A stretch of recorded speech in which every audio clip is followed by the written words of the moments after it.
All right, so let's take another look at a logarithmic chart versus a linear chart.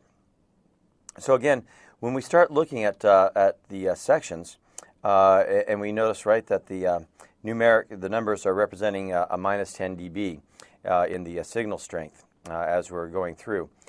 But we can see logarithmically that somebody would say, hey, look at this coverage. I'm going to get to the floor above me. I'm going to the floor behind me.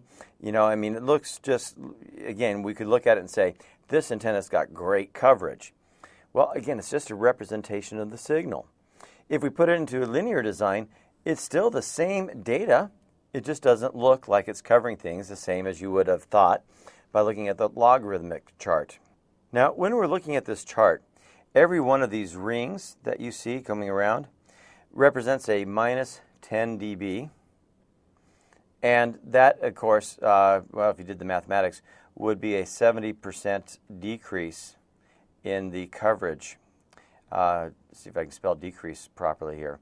And so, again, looking at this, it is just showing you the relation of the radio frequency to where that particular capability or that particular antenna in the middle.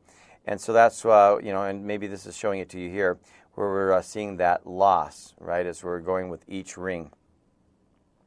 And that's a little harder to read on the logarithmic chart, where it might be just a little bit easier for you to read it when we're taking a look at it from the linear scale.